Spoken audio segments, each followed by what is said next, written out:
Hello friends, welcome back to my new channel Education Easy Tricks.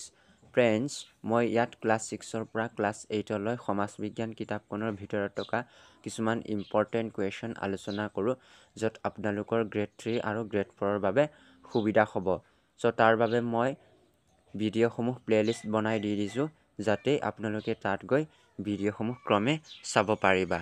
গতিকে বলা আজিৰ ভিডিঅ'টো ষ্টাৰ্ট কৰোঁ। আজিৰ প্ৰথম প্ৰশ্নটো হৈছে বতৰ কিমান দিনলৈকে থাকে? ইয়াৰ উত্তৰ হ'ব এদিন, দুদিন, এক সপ্তাহ বা খুব বেছি এমাহ। জলবায়ু কিমান দিনলৈকে থাকে? ইয়াৰ উত্তৰ হ'ব 40 to 50 বছৰ ধৰি থাকে। ৰাজস্থানৰ থৰ মৰুভূমিৰ লগত থকা বৰ গৰম ঠাই দুখনৰ নাম কি? ইয়াৰ উত্তৰ হ'ব জয়ছালমাৰ আৰু বিকানেৰ।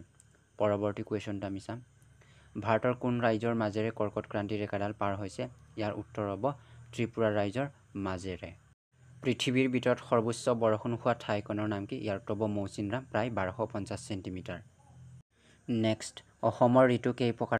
প্ৰধানকৈ 4 প্ৰকাৰৰ, কিন্তু ঋতু 6টা ভাগত ভাগ কৰা হৈছে যেনে গ্ৰীষ্মকাল, বৰ্ষাকাল, শৰৎকাল, হেমন্তকাল, শীতকাল, বসন্তকাল।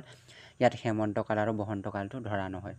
ক্ৰান্তীয় চিৰসেউজীয়া উদ্ভিদ অসমৰ কোন ঠাইত পোৱা যায়? শোণিতপুৰ জিলাৰ নামেৰি আৰু তিনিচুকীয়া জিলাৰ জয়দিহিং, পানীদিহিং আদিত পোৱা যায়। উদাহৰণস্বৰূপে নাগেশ্বৰ, হলং, হলক, শিশু, গমাৰি, অগৰু, খুকন আদি 200 চেণ্টিমিটাৰতকৈ বেছি বৰষুণ হোৱা ঠাইত পোৱা যায়। এবছৰত একোবাৰকৈ নিজৰ পাত সলোৱা উদ্ভিদবিধ কি?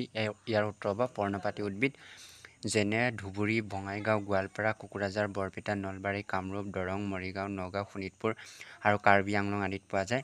চেগুন, শাল, সোণাৰু, গমাৰি, শিমলু, কয়েৰ, কদম, শিলিকা, ভোমোৰা, নিম আদি উল্লেখযোগ্য পৰ্ণপাতী উদ্ভিদ।